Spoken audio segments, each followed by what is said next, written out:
เนื่องจากวันนี้มีพายุใต้ฝุ่นจึงไม่สามารถเห็นท้องฟ้าได้ฮะอะไรเนี่ยถูกสีกจากไหนแล้วนั่นข่าวด่วนได้เกิดเหตุการณ์แผ่นดินไหวกระทันหันในบริเวณใกล้เคียง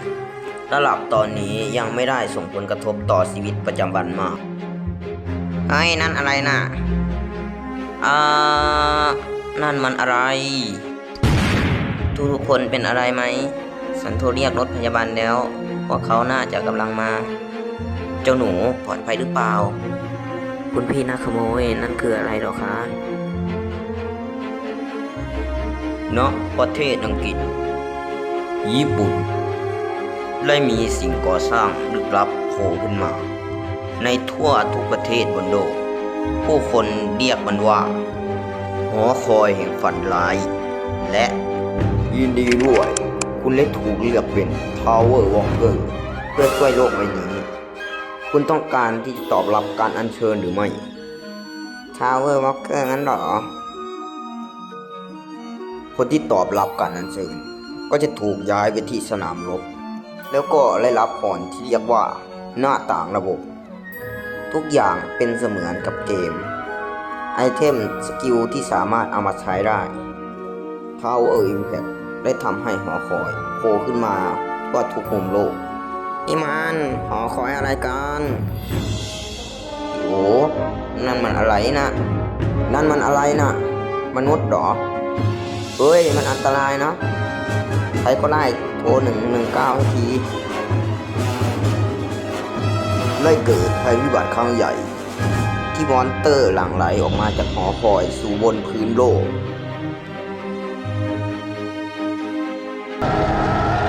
เพราะมอนเตอร์ที่หลั่งไหลออกมาจากหอคอยทำให้โลกเกือบทั้งใบถูกทำลายคนที่อยู่ในหอคอยทำได้เพียงแค่ยืนดูเท่านั้น Tower Walker เพื่อช่วยโลกใบนี้ทุกคนเราไปปีนหอคอยกันใช่เราสามารถช่วยโลกใบนี้ได้ไปกันในเมื่อเราอยู่ที่นี่แล้วงั้นเราไปลองดูถ้าเราเคลียร์หอคอยสำเร็จฉันมั่นใจว่าฝันร้ายครั้งนี้จะต้องจบลงแน่ๆที่มีพลังวิเศษหรือมีคุณสมบัติคือความหวังสุดท้ายของมนุษยชาติวอล์กเกอร์ที่เริ่มลงเหรียญหอคอยก็เพื่อหยุดการลุกรานของมนุษยชาติจริงจังวะเนี่ยทางตันอย่างนั้นเหรอเกิดปัญหาอะไรแล้วทำไมเราไม่ลองทำลายมันดูล่ะผมว่าใช้กำลังไม่น่าจะได้ผลนะครับไล่ผลด้วยฮะกัปตันดูนี่ดิฮะอะไรน่ะหินนี่มันส่องแสงไรรวยรีเทิร์นสโตนผู้ใช้สามารถย้อนเวลากลับไปก่อนที่จะถูกอัญเชิญมาล่าความทรงจำจะยังอยู่เส้นเดิมคุณสามารถใช้โดยทำลายมันอะไรนะเราสามารถย้อนกลับไปในอดีตได้เหรองั้นนี่ก็เป็นไอเทมที่โคตรโกงเลยละสิทุกคนฉันจะลองใช้เจ้านี่ให้พวกนายดูฮวังอินชานกัปตันทาวเวอร์วอล์กเกอร์กัปตันหายไปแล้วงั้นหรือแต่กัปตันสามารถกลับมาที่นี่ได้ไหมบางทีก็อาจจะสามารถกลับมาก็ได้แต่ไม่ใช่ว่าเขาย้อนกลับไปในอดีตหรือฉันว่าซากาโมโตะอดีตอาจารย์วิทยาศาสตร์ฮวังอินซานน่าจะกลับไปในโลกอดีตแต่ถึงอย่างนั้นแต่ละส่วนของไทม์ไลน์น่าจะถูกตัดขาดกันเขาอาจจะไม่ได้เจอกับพวกเราอีกซากาโมโตะเลยอธิบายว่ามันเกิดขึ้นได้อย่างไรโดยใช้ความรู้ทางวิทยาศาสตร์ที่เหมือนกับทฤษฎีมัลติเวิร์สและจักรวาลคู่ขนานเข้ามาใส่สถานการณ์ที่พวกเราอยู่คือจักรวาลที่ไทม์ไลน์ถูกตัดขาดนั่นหมายความว่าฮวังอินชานอาจจะได้กลับไปในอดีตจริงๆและเขาก็จะเป็นฮวังอินชานที่แตกต่างกับโลกที่เราอยู่ก็ได้ฉันรู้ว่าพวกนายไม่เข้าใจเรื่องที่ฉันอธิบายให้ฟังแต่ไม่ว่ายังไงก็ตามสิ่งที่มั่นใจได้เพียงหนึ่งเดียวคือฮวังอินชานได้ย้อนกลับไปในอดีตนั่นคือเรื่องจริงแต่ว่ามีเพียงแค่ฮวังอินชานเท่านั้นที่ย้อนกลับไปในอดีตถึงอย่างนั้นก็ไม่ใช่ว่าทุกสิ่งทุกอย่างในโลกนี้จะเปลี่ยนไปตามฉันรู้มาคือไอเทมในหอคอยไม่เคยโกหกพวกเรา เจ้าหินนี่อาจจะส่งพวกเรากลับไปในไทม์ไลน์ที่ถูกตัดขาดไปก็จริงแน่นอนว่านี่แค่คาดเดาเพราะเราไม่สามารถรู้ได้เลยว่าพวกเราทุกคนจะถูกส่งไปในไทม์ไลน์ที่ถูกตัดขาดเดียวกันหรือเปล่าไอเทมที่มาจากหอคอยนี้มันอยู่เหนือกว่าสิ่งที่มนุษย์จะเข้าใจได้ในเวลาเดียวกันนั้นในอีกโลกก็ได้เกิด Tower Impact อีกครั้งก่อนที่มนุษย์เกือบทั้งหมดบนโลกจะถูกทำลายวอล์กเกอร์ทั้งหมดจะต้องตัดสินใจอีกครั้งเขาจะใช้ดีเทิร์นกลับไปในอดีตหรือพวกเขาจะลงหอคอยต่อไปและก็ตายลงช่วยฉันด้วยจบแล้วนะไม่มีความหวังอีกต่อไปเว้นทลายแล้วมันก็กลายมาเป็นแบบนี้ฉันขอโทษแต่ความหวังมันไม่เหลืออีกแล้วนายเป็นอะไรไหมโอ้เจ้าพวกนั้นหนีไปอีกแล้วเหรอขอบคุณนะที่ยื้อไว้จนถึงที่สุดหวังเดียวของพวกเราคือคนที่ไม่ยอมใช้ดีเทิร์นสโตนไปกันเถอะทีมสุดท้ายที่จะหยุดหรือจะตายคาเปเลียมทำไมกันอันทำผิดตรงไหนกันฉันอยู่นี่สัตว์ประหลาดตอนนี้แหละแจวานไม่ต้องห่วงแล้วก็ตายซะบาดเจ็บตรงไหนไหมโชคดีนะไม่โดนอะไรเลยถึงมีแผลจริงๆแค่พลาดนิดหน่อยก็พอแล้วถ้าเป็นแบบนี้ต่อไปเราอาจจะไปถึงชั้นสุดท้ายก็ได้นี่มันดาบสังหารมังกรมีพลังที่เต็มเปี่ยมไปด้วยสุริยันและจันทราดาบนี้ถูกใช้โดยพยัคฆ์มารปรมาจารย์ของชั้นที่85ถูกตีเมื่อหลายพันวันก่อนเพื่อสังหารมังกรดูเป็นอาวุธที่ดีอย่างที่ยุนฮวานบอกไว้เลยพวกเราอาจจะขึ้นไปถึงชั้นสุดท้ายก็ได้ฉันคิดว่ามันจะเป็นแบบนี้ต่อไปเรื่อยๆชั้นที่98แลนสำละล้าง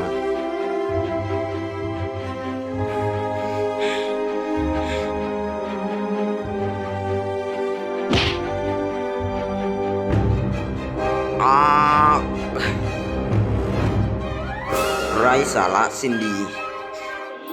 ทุกอย่างที่ฟันฝ่ามาด้วยกันทั้งหมดนั้น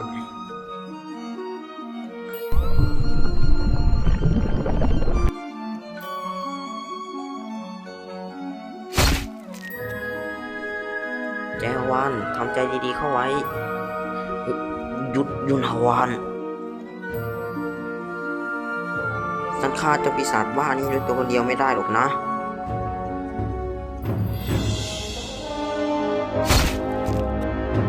ยุนฮวาน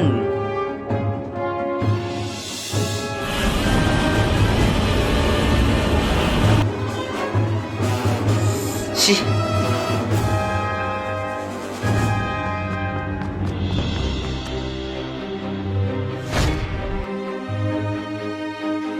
ไปกันยุนฮวานนี่นายขอโทษนะแจฮวาน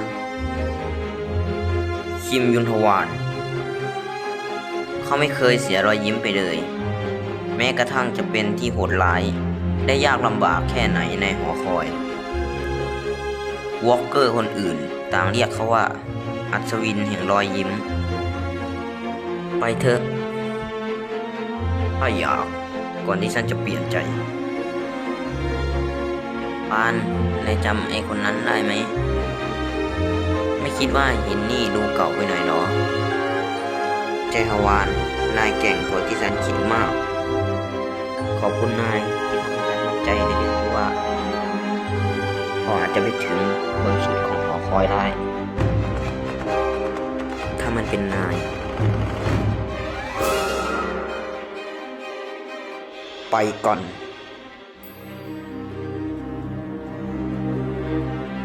ที่อย่างนี้ทุ่งหิมะงั้นหรอ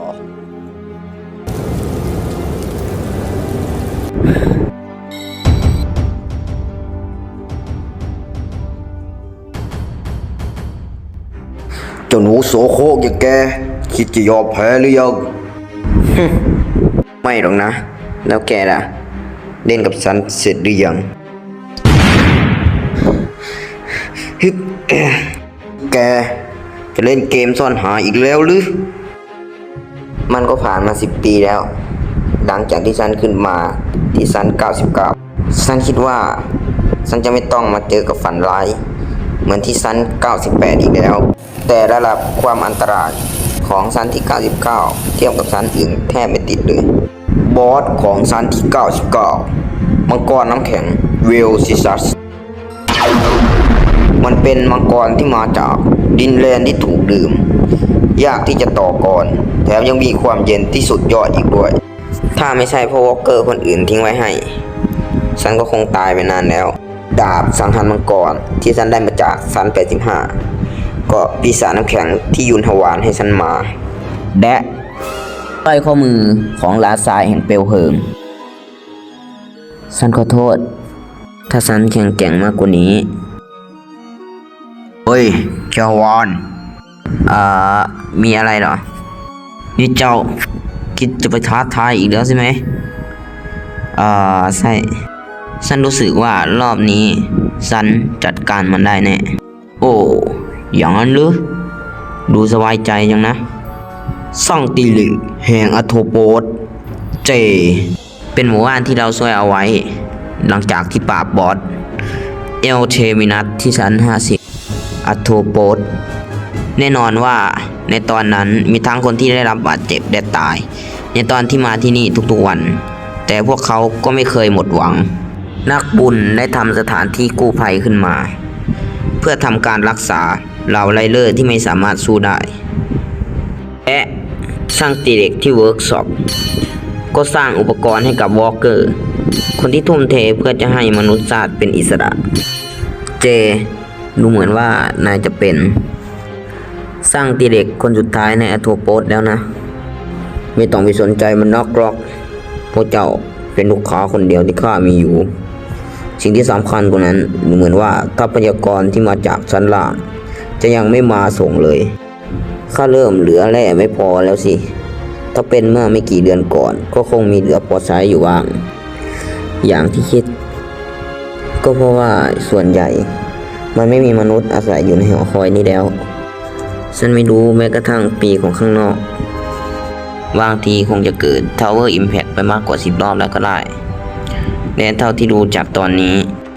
คนส่วนใหญ่น่าจะไม่ถูกอัญเชิญไปที่ชั้นแรกอีกแล้วผมคิดว่ามนุษย์ทุกคนบนโลกคงจะหายเรียบไปหมดแล้ว ถ้าเกิดมันไม่รบกวนเจ้าแล้วก็ทำไมเจ้าถึงขึ้นลงหอคอยจนถึงทุกวันนี้ล่ะทั้งที่หอคอยก็มีแต่แบบเดิมๆนี่ลองมาคิดดูแล้ว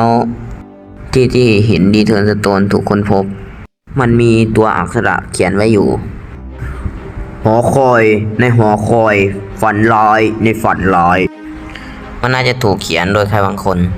แต่ฉันไม่รู้ว่ามันหมายความว่ายังไงหอคอยในหอคอยฝันร้ายในฝันร้ายมันหมายความว่ายังไงกันแต่มันก็ไม่สำคัญหรอกเมื่อ2 วันที่แล้วยาไฮลีนหายตัวไป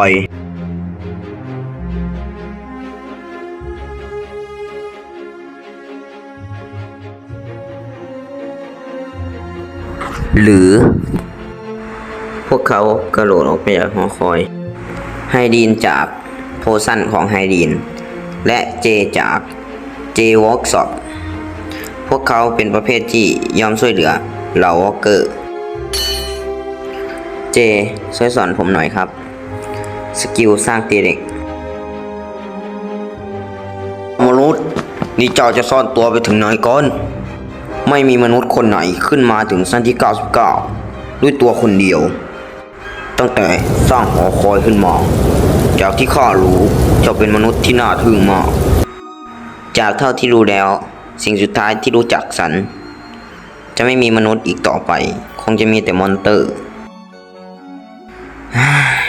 ฉันคงจะรู้สึกอ้างว้างมากแน่ๆหลังจากที่ฆ่าแกไปเพราะแกเป็นคนเดียวที่รู้จักตัวตนของฉันข้าขอโทษแต่มันคงเป็นไปไม่ได้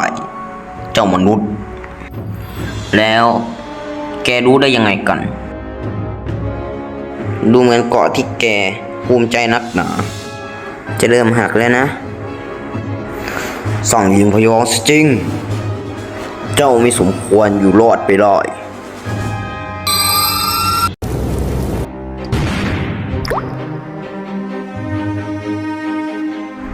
ในที่สุดเจ้าก็สู้จนตัวตาย แต่อย่างน้อยก็ยังถือว่าเจ้ายังคงพยายาม ถึงอย่างนั้นชะตากรรมที่เจ้าต้องเผชิญคือความดื้อรั้นของตัวเจ้าเอง อย่างไร้ข้อ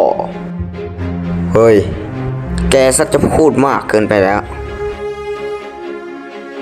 เจ้ายังมีแรงผลักดันหลังจากที่เพิ่งพูดไปอีกหรือยอมซะเถอะเจ้ามนุษย์แกไม่สามารถเอาชนะข้าด้วยตัวคนเดียวได้ฉันเริ่มลงเด่นหอคอยช้ากว่าคนอื่นมาก เพราะว่าฉันขาดบางสิ่งบางอย่างไปสกิลซ่อนเลนและก็ขาดมันคือเหตุผลว่าทำไมฉันถึงไม่สนใจผู้อื่นและโฟกัสแต่ตัวเองแรงผลักดันฉันผลักดันตัวเองแล้วผลักดันตัวเองแล้วฉันฆ่ามอนเตอร์ไปกว่า50 ล้านตัวก็เพราะแรงผลักดันของตนเองสหายของฉันต่างคิดว่าแรงอึดของฉันคือแรงผลักดันฉันจะรู้สึกผลักดันตัวเองเมื่อฉันอยากจะเปลี่ยนอะไรบางอย่างเพื่อที่จะเร็วขึ้นแม่นยำขึ้นและแข็งแกร่งขึ้นไปอีกจากการผลักดันตัวเองของฉันทำให้ฉันสามารถสังหารได้ง่ายดายและเริ่มที่จะมีพลังการโจมตีที่เทียบเท่ากับสกิลของคนอื่นและเพราะมันไม่ใช่สกิลฉันจึงไม่ได้เหนื่อยมากเพราะค่อยสูญเสียพลังสปิริตไปแต่แบบนี้ความพยายามขนาดนี้กลับสร้างรอยขีดข่วนให้มันแค่นิดเดียวหลังจากพยายามไป100 ครั้งหรอเว้ยเลยสนุกไม่ทันแล้ว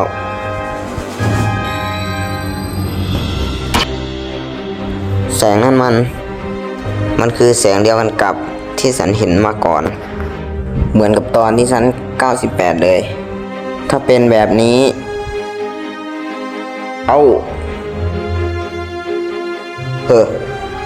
ดูเหมือนมันจะยังไม่พอนะแต่อย่างน้อยฉันก็ทำลายคางของแกไปได้ครึ่งหนึ่งแล้วกันเพิ่งโจมตีได้ครั้งเดียวอย่าเพิ่งสละใจไปข้าจะจบแกด้วยการโจมตีเพียงครั้งเดียว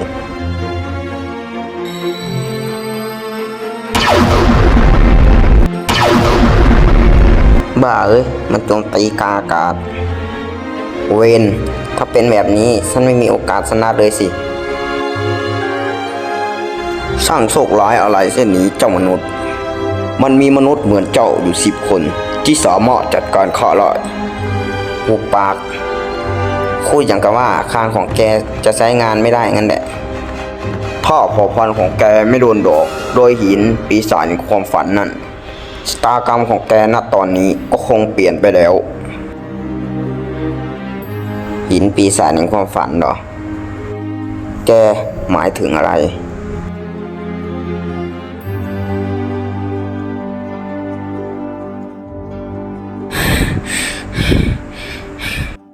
เกือบไปแล้วถ้าโดนกรงเล็บเมื่อกี้นี้เข้าไปแล้วก็ฉันคงเล็บตายจริงๆแน่นอน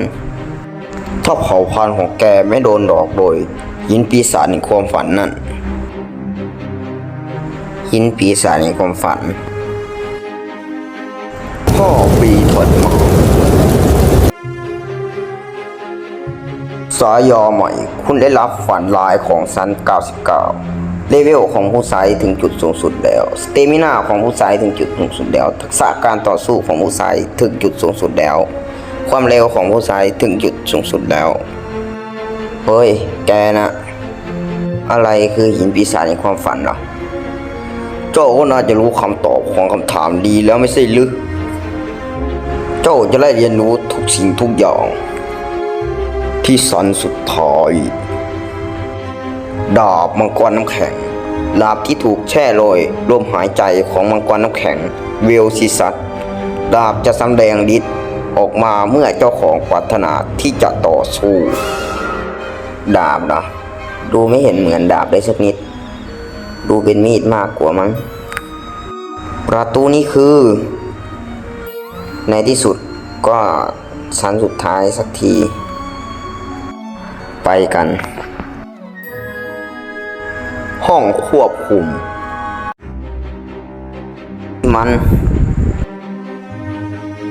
ที่นี่มันดูเป็นแบบนี้เองเหรอ ที่อันเซินอัโทโปสเจ้ามาแล้วสินะ ข้าคิดว่าเจ้าจะกลับไปที่หมู่บ้านก่อนซะอีก ไม่ต้องกังวลลืมเรื่องนั้นไปก่อน เดี๋ยวฉันจะพูดสิ่งสำคัญให้ฟัง รอสักแป๊บหนึ่งนะทำตัวให้สบายถึงแม้ว่าเจ้านี่จะดูดีข้างนอกนั่นแต่มันก็ยากพอสมควรเลยนะ ยินดีด้วยคุณเป็นคนแรกที่ได้ผ่านบทฝึกสอนแห่งเกมของโลก 297 คุณได้รับความสำเร็จสุดน่าทึ่งแล้วจะถูกบันทึกลงไว้ตลอดกาลบันทึกของอาคาซิกการบันทึกนี้สามารถดูได้เฉพาะกษัตริย์ของเจดแลนด์เท่านั้นเจดแดนคือดินแดนไพศาลนะครับเผื่อใครไม่เข้าใจมันหมายถึงอะไรกันบทฝึกสอนกันเหรอโอ้เจ้าหนุ่มเจ้ารู้ตกใจนะฉันหวังว่าเจ้าจะไม่ติดใจเมื่อสักครู่ไม่อย่างนั้นแล้วก็เจ้าจะถูกอารมณ์ครอบงำเจ้าได้ถึงแม้ข้าจะพูดช้าเกินไปหน่อยแต่ถ้าว่าอย่าอารมณ์เสียไปเลยเจ้าน่ะถือเป็นมนุษย์ที่สุดยอดที่สุดแล้วเจ้ารูปแบบตัวเร็วกว่าที่ข้าคิดไว้นะแกเป็นใครกันแน่โอ้ขอประทานโทษด้วยที่ข้าลืมแนะนำตัวพอดีข้าตื่นเต้นที่จะได้เจอเจ้าเกิดไปหน่อยแต่ถ้าลองคิดดูแล้วการที่จะมาถึงชั้น100ได้ด้วยตัวคนเดียวนั้นไม่เคยเกิดขึ้นมาก่อนข้าคือปีศาจบิสเลนข้าคือเจ้าของหอคอยแห่งฝันร้ายที่เจ้าเคลียร์มาได้ที่เจ้าบอกว่าทุกๆอย่างยังเป็นเพียงแค่บทฝึกสอนจนมาถึงตอนนี้หมายความว่าเกมจริงๆยังไม่เริ่มใช่ไหมโอ้ดูเหมือนว่าเจ้าจะเข้าใจได้ดีเลยนี่แต่ก่อนหน้านั้นข้าคงจะต้องแสดงอะไรให้เจ้าเห็นก่อนนี่มันอะไรเนี่ยดูเหมือนเกมเลยมันเกิดอะไรขึ้นประตูนี้มันอะไรเปิดได้หรือเปล่าพวกเราตัดสินใจว่าใจซอโยเข้าปาร์ตี้เรามาเจ้ารู้หน้าใหม่มากตั้งแต่ข้าเห็นเจ้าตอนนั้นนายยอมรับไหมอย่างน้อยก็ดีกว่ามี2 คนละกันหวัดดีฉันชื่อเจฮาวานมาจากเกาหลีอยู่ที่กรุงโซลอาวุธหลักของฉันคือดาบว้าวสีหน้าที่ไม่ได้เห็นมานานโอ้นี่ไงมันกำลังจะมาแล้วเจฮาวานข้ามั่นใจว่าพวกเจ้าคงจะคิดไม่ถึงนะว่าอะไรจะออกมาละสิท่าหยุดดูคนอื่นได้แล้วเริ่มต่อสู้ได้แล้วนะการหลั่งน้ำตาโซยูลืมตาเถอะโซยูได้โปรดเถอะอนาคตอันเศร้าหมองเมื่อตอนฉันดูฉันร้องไห้ด้วยเลย ทีนี้เจ้าเป็นไงจำมันได้หรือยังทั้งความโศกเศร้าความโกรธและก็ความเสียใจ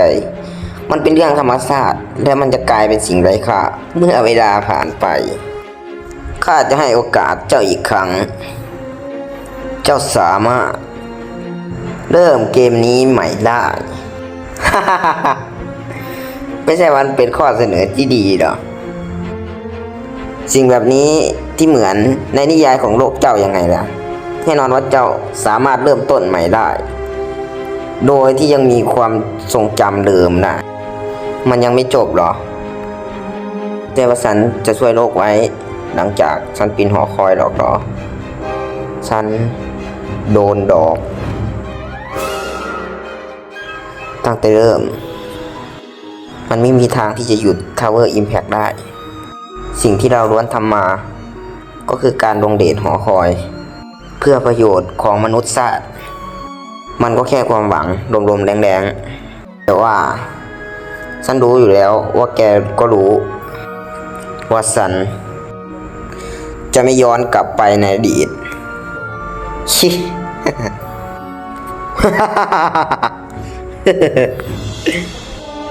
นี่เจ้ายังพูดถึงเรื่องอดีตอีกหรือ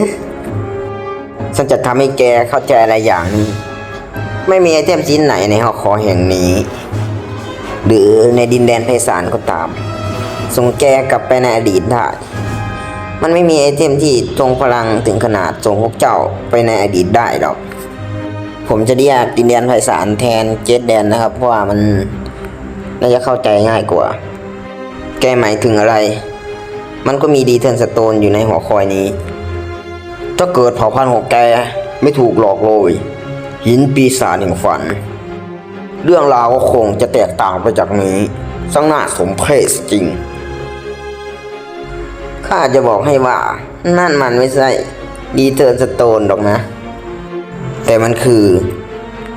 หินปีศาจแห่งฝันหินปีศาจแห่งฝันมันไม่ได้ส่งผู้ใช้กลับไปในอดีตพวกเขาแค่ติดอยู่ในความฝันที่ถูกสร้างขึ้นโดยปีศาจแห่งฝันก็แค่นั้นข้าไม่เคยคิดเลยว่าพวกเจ้าจะไปถึงชั้นที่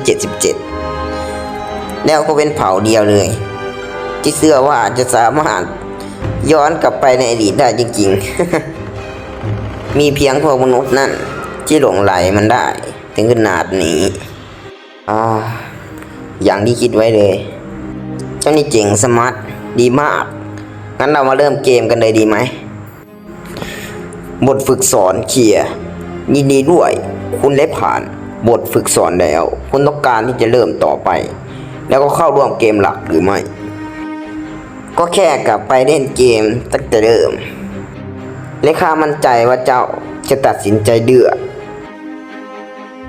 คงต้องขอบคุณแกที่ทำให้รู้ว่าหอคอยนี้เป็นยังไงข้อมูลในเทปชื่อเล่นหอคอยแห่งฝันร้ายโหมดบทฝึกสอนอธิบายอย่างที่รู้ว่าความเสียใจคืออีกอย่างหนึ่งของสิ่งที่ทำให้เกิดฝันร้ายปีศาจแห่งฝันร้ายมันลาจะทำการเอาคนที่ตอบรับการอัญเชิญไปที่หอคอยประดิษฐ์ของปีศาจแห่งฝันฉันได้เข้าไปในฝันของปีศาจแห่งฝันที่หอคอยถูกสร้างขึ้นแล้วหลังจากนั้นฉันก็จะฆ่าแกซะไอเวนแล้วไปเลเวลต่อไปเมื่อกี้นี้จะพูดว่าฉันต่อไปอย่างนั้นเหรอมันไม่มีอะไรแบบนั้นหรอกนี่คือจุดจบของหอคอยนี้แล้วฉันไม่เชื่อไม่ว่าแกจะพูดอะไรทั้งนั้นเป็นเพราะรางวัลหรือ หรือว่าเป็นเพราะความทรงจำอันแสนอ่อนแอที่มาจากรางวัล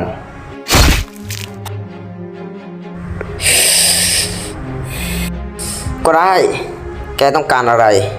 ไอเทมลับหรือสกิลซ่อนเลนงั้นหรอฉันให้ในสิ่งที่เจ้าต้องการได้นะคุณแจวานฉันไม่อยากได้อะไรทั้งนั้นไม่ใช่ว่าเจ้าอยากกลับโลกเดิมของเจ้าหรือตั้งแต่เจ้าอยู่ในฝันของหอคอยแห่งฝันร้ายข้ารู้ว่าเจ้าจะคิดแบบนั้นแต่มันไม่มี Tower Impact อะไรทั้งนั้นอะไรนะแกหมายถึงอะไรนี่เธอมาสายแล้วนะขอโทษด้วยพอดีมีรถติดนิดหน่อยแล้วนายได้ซื้อตัวหนังหรือยังลืมไปเลยงั้นฉันจะรีบไปซื้อมาให้งั้นไปกันเร็วนี่มันอะไรกัน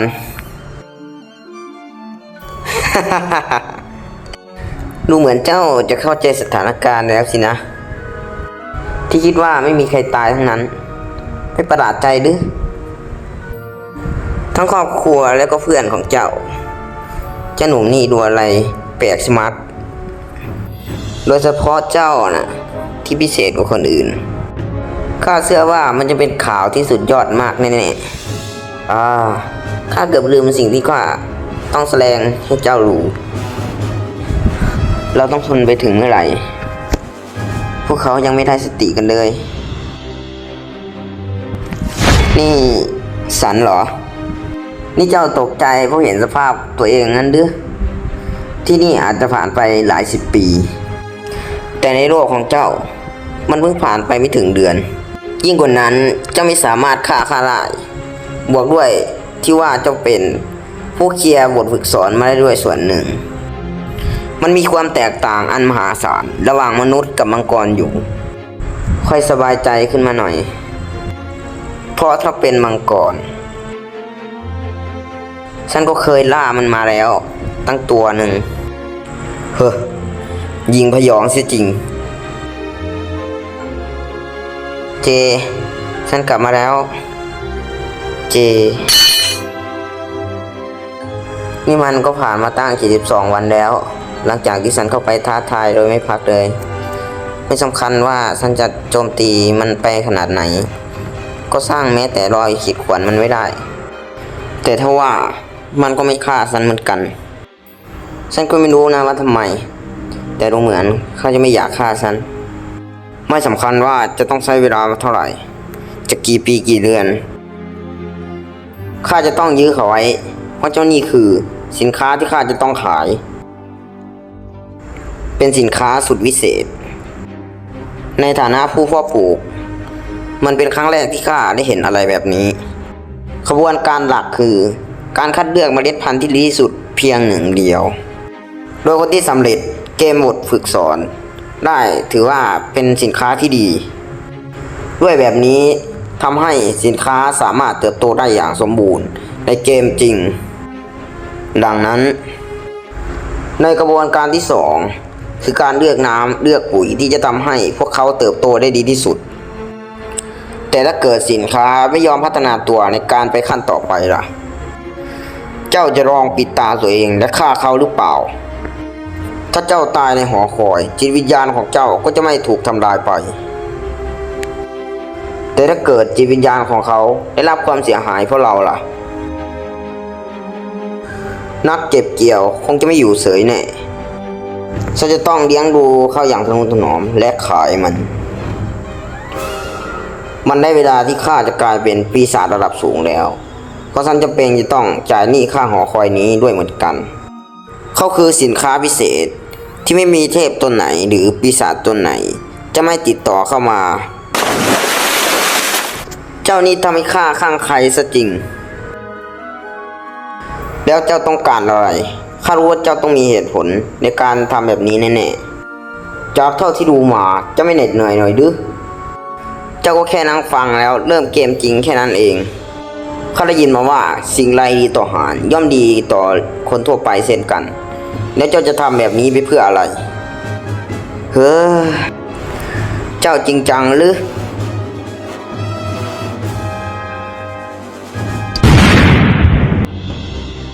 ตอบข้ามาเร็วๆสิว่าเจ้าต้องการสิ่งไรกันข้าบอกเจ้าว่าข้าสามารถให้ไอเทมลับหรือสกิลซ่อนเด่นอะไรก็ได้ทำไมจะถึงจะคงลื่นเริงอย่างไรประโยชน์เช่นนี้ก็สันจะลากแกแล้วขึ้นไปสันต่อไปโว้ยอีกแล้วนี่แกจะให้ข้าทำอะไรจะถึงจะยอมถูกส่งไปเกมจริงสักทีฮะฉันเริ่มเข้าใจแล้วมันน่าจะดีถ้าฉันจะอดทนจนกว่าเขาจะงั้นฉันมีอะไรจะถามอย่าตกใจไปเลยคุณแจวานความจริงของจักรวาลนั้นคือมันไม่ได้สร้างมาแค่มิติเดียวฉันรู้ฮะจริงดินี่เจ้าอยู่ในคณะวิทยาศาสตร์หรือไงก็นั่นเป็นความรู้รอบตัวนี่จักรวาลคู่ขนานมัลติเวิร์สเรื่องอะไรแบบนี้มันก็มีอยู่บนโลกเหมือนกันงั้นข้าจะอธิบายให้ลึกมากกว่านี้ละกันมันมีมิติหลักที่เรียกว่าดินแดนไพศาลอยู่มากกว่านั้นคือส่วนหนึ่งของการในมิติออเทเรซันที่แยกออกมาจากมันออเทเรซันก็คือเขตแดนนะครับส่วนโลกนั้นคือดวงดาวดวงเล็กที่อยู่ในระบบมิติที่แตกออกมาจากการในมิติของเขตแดนพวกเราเรียกดวงดาวดวงนี้ว่าโลก249ถ้าอยู่ในหอคอยแห่งฝันร้ายวอลเกอร์สามารถได้รับสกิลและไอเทมระหว่างที่เรากำลังทำงานเรื่องสเตตัสให้พวกเขาปรับระบบจากดินแดนไพศาลและพวกเขามีโอกาสที่จะสามารถท่องโลกอื่นได้หรือเป็นปีศาจเหมือนกับข้าก็ได้ที่มีหน้าที่สนับสนุนเกมนี้ทำไมพวกแกถึงต้องทำอะไรแบบนี้ด้วยข้าคิดว่าคำถามที่เจ้ากำลังจะถามจริงๆนั่นก็คือ ในเมื่อมันมีนับไม่ถ้วนในเขตแดนทำไมหอคอยแห่งฝันร้ายถึงต้องถูกอัญเชิญในโลกของฉันด้วยนั่นคือสิ่งที่เจ้ากำลังจะสื่อใช่ไหมทำไมต้องเป็นเจ้าทำไมต้องเป็นครอบครัวของเจ้าถึงต้องบังคับให้เผชิญชะตากรรมแบบนี้ก็เพราะว่ามันมีโอกาสที่โลกของเจ้าจะถูกเลือกพอแล้วสิ่งที่ฉันจะถามก็คือทำไมคนอย่างแกถึงต้องมาจัดการหอคอยแห่งฝันร้ายด้วยอะไรนะแกได้อะไรจากการทำงานแบบนี้เจ้าควรจะพูดว่านี่เป็นงานอาสาสมัครมากกว่า ดูเหมือนว่าเจ้าจะไม่เชื่อในสิ่งที่ข้าพูดสินะพวกข้าคือปีศาจที่มีความสุขกับการทำอาสาสมัครมีปีศาจอีกหลายคนที่ต้องการจะส่องหาวอลเกอร์ที่มีความสามารถในดวงดาวอื่นๆที่นั่นเรียกว่าพาราไดที่มอนเตอร์และปีศาจหรือแม้กระทั่งมนุษย์อาศัยอยู่ร่วมกันข้อความจากกษัตริย์ที่ส่งถึงเจ้าอย่าเพิ่งเก็บเกี่ยวสินค้าที่เจ้าพ่อผูกแน่นอนว่าห้ามฆ่าเขาด้วยและก็ไม่ต้องสนทนาอะไรทั้งนั้นห้ามซักษาไม่ว่าอย่างไรก็ตามแล้วที่นี่เจ้าเสื้อใจข้าหรือยังทีนี้เจ้าเสื้อใจข้าหรือยังข้อมูลผู้ใช้ชื่อแจวานเลเวล100สูงสุดแล้วสายา EX ฝันร้ายของซันที่99คาร์ดนักดาบความสามารถยูนิค EX จิตวิญญาณการต่อสู้ข้อมูลสเตตัสพละกำลัง100คล่องตัว100สเตมิน่า100แรงปรารถนา100เวท100ตอนนี้ฉันไม่มีสกิลให้เลเวลอัพอีกแล้วแต่ว่าฉันยอมแพ้ไม่ได้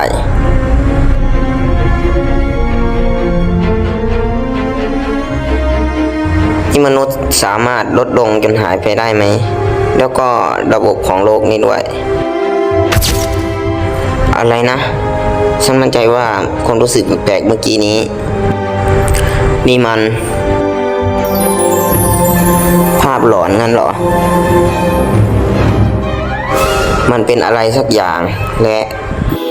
กำลังรวมกันเป็นเหมือนก้อนน้ำตาลเหมือนว่ามันกำลังจะกลายเป็นอะไรสักอย่างหนึ่งเจ้าพวกนี้คือแก่นแท้ของโลกนี้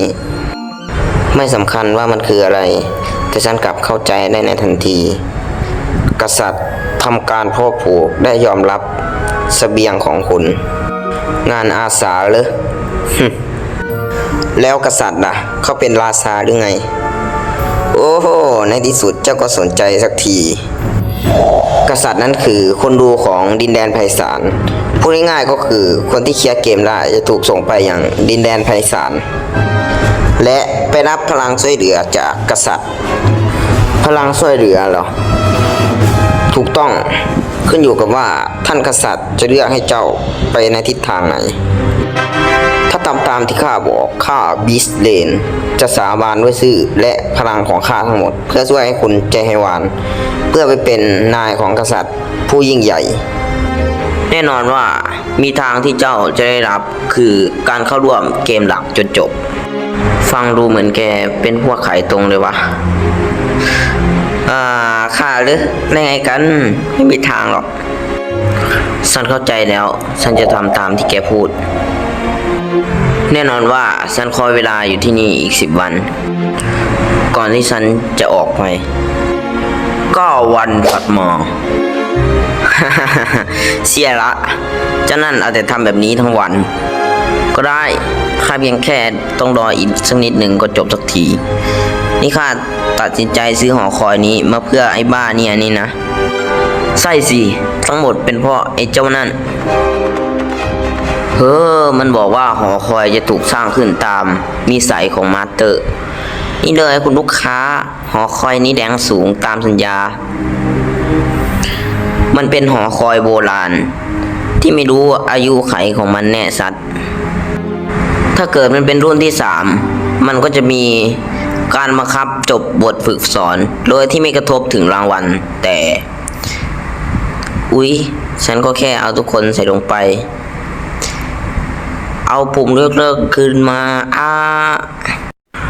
ผ ราะนี่เป็นหอคอยรุ่นที่หนึ่งดังนั้นฉันจึงจำเป็นจะต้องได้รับคำยืนยอมจากรางวัลก่อน ฉันไม่สน ฉันก็แค่อยากจะสู้กับแก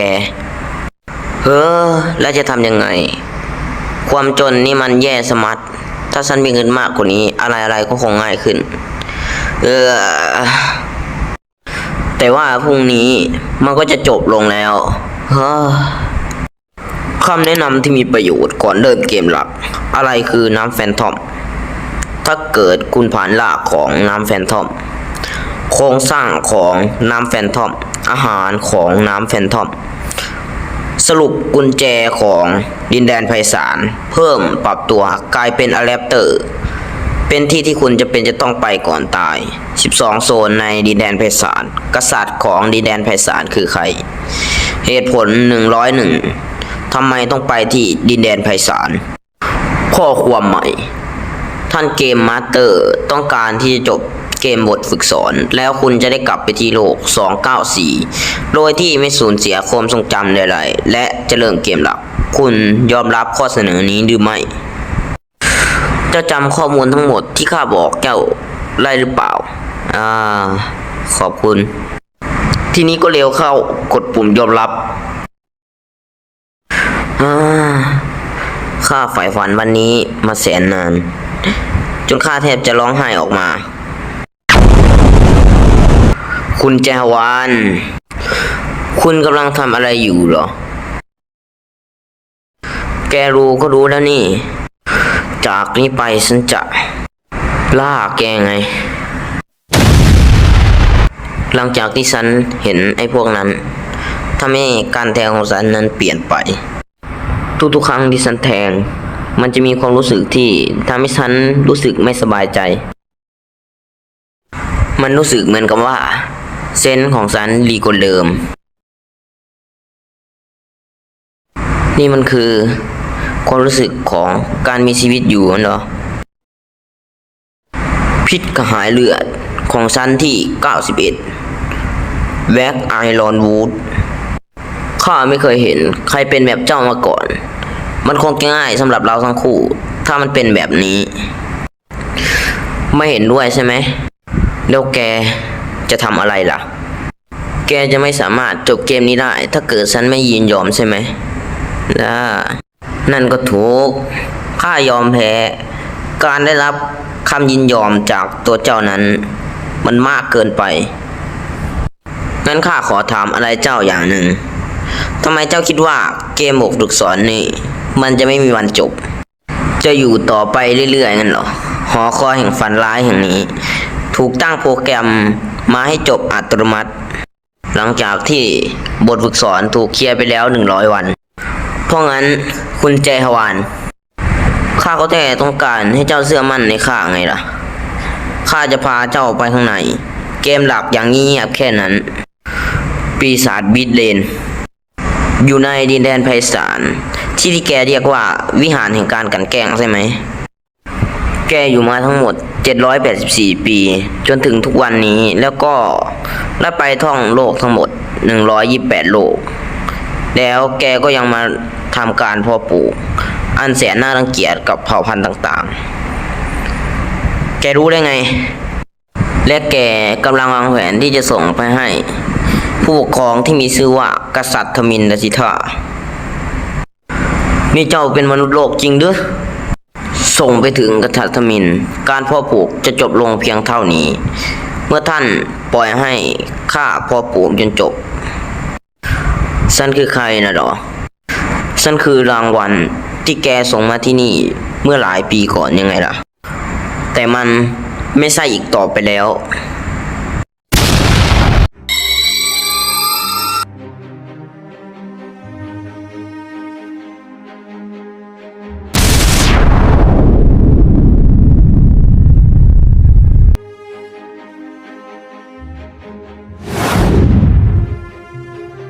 เป็นไปไม่ได้อะแดปเตอร์โอเวอร์โหลดเหรอวันแรกที่ฉันได้ขึ้นมาบนชั้นที่100เป็นครั้งแรกฉันได้สงสัยขึ้นมาว่านี่ อยู่ในฝันร้ายจริงๆหรอ และก็สงสัยอีกครั้งทำไมเจ้านั้นมันไม่ฆ่าฉัน และฉันก็สงสัยอีก นี่มนุษย์อย่างฉันจำเป็นจะต้องพบโชคชะตาอย่างนี้หรอ แก่นแท้ของโลกที่ถูกแยกออกจากกัน และการพูดคุยก็ได้เริ่มขึ้น ในที่สุดจำนวนความสงสัยของฉันมันได้ไปถึงจุดที่ฉันไม่มีความสงสัยอีกต่อไปแล้ว แต่ถูกแทนที่ด้วยความเข้าใจ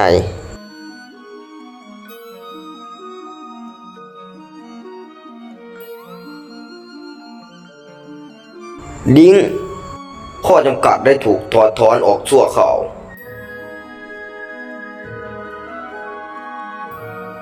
ข้าจะไม่ปล่อยเจ้าไปง่ายหรอกยอมแพ้ซะเถอะข้าขอนับถือเจ้าว่าเจ้าน่าทึ่งมากที่สามารถปรับเป็นรอบที่2หลังจากผ่านบทฝึกสอนมาได้แต่สำหรับมนุษย์ก็ยังมีขีดจำกัดอยู่ดีเจ้าไม่สามารถจัดการข้าบีสเลนผู้นี้ได้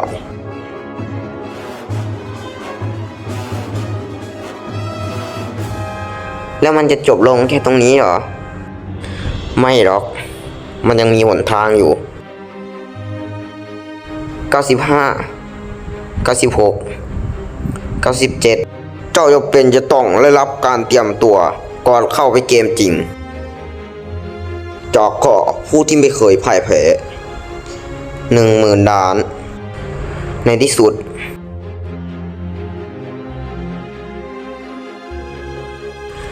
นี่มันเป็นไปได้ยังไงกัน อย่างนั้นเองเหรอ อย่า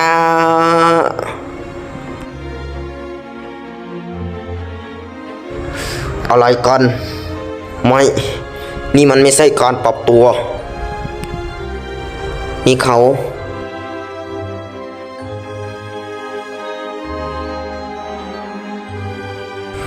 เป็นผู้ตื่นรู้งั้นเหรอ ฉันจะพูดอีกครั้ง มนุษย์ไม่ใช่สิ่งของที่พวกแกจะซื้อขายอย่างที่คิด พวกเราไม่สนใจว่าพื้นฐานที่แกให้มาเป็นเพราะความเมตตาหรืออะไร พวกเราไม่ใช่สินค้าที่แกจะตั้งราคาได้ฉันจะไม่ยอมทำตามที่แกต้องการเพราะฉันจะทำลายที่อย่างนี้แล้วขึ้นไปชั้นต่อไป แล้วก็จะขึ้นต่อไปเรื่อยๆแล้วก็เรื่อยๆแล้วก็ทำลายเศษเลนที่แกสร้างขึ้นมาข้อมูลผู้ใช้ชื่อคำถามสายาคำถามคลาสคำถามความสามารถพิเศษคำถามสกิลที่ครอบครองคำถาม ไม่นะได้โปรดหยุดเถอะ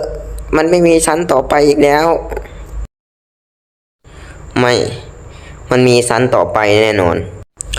พวกเขาไม่ได้ทำแค่ที่เดียวชั้นที่78ชั้นที่66มันเป็นการสลักถึงความเจ็บปวดชั้นที่47ในท้ายที่สุดหอคอยแห่งฝันร้ายก็แค่จินตนาการชั้นแรกของปีศาจที่อยู่ชั้นบนสุดของต้นไม้แห่งภาพลวงตามันสามารถหาเจอได้ในส่วนต่างๆของหอคอยบนสุดของต้นไม้แห่งภาพลวงตาเนาะฉันมั่นใจว่านี่เป็นการเขียนถึงมันรักผู้สร้างหอคอยแห่งฝันร้ายนี่คือรากของต้นไม้แห่งภาพลวงตาใช่ไหมแล้วเจ้าจะทำสิ่งใดกันในเมื่อมันมีรากมันก็ต้องมีต้นอย่างแน่นอนถ้าฉันทำลายเพลานนี่ไม่หอคอยของข้าระบบบทฝึกสอนถูกทำลายกำลังคำนวณเกิดข้อผิดพลาดระหว่างการคำนวณผิดพลาดในการคำนวณกำลังค้นหาวอลเกอร์ที่เหลืออยู่ในหอคอยแห่งฝันร้ายกำลังค้นหามีพบวอลเกอร์ที่เหลืออยู่ในหอคอยแห่งฝันร้ายไม่สามารถเคลียร์เกมได้ระบบเกิดข้อผิดพลาดระหว่างการคำนวณ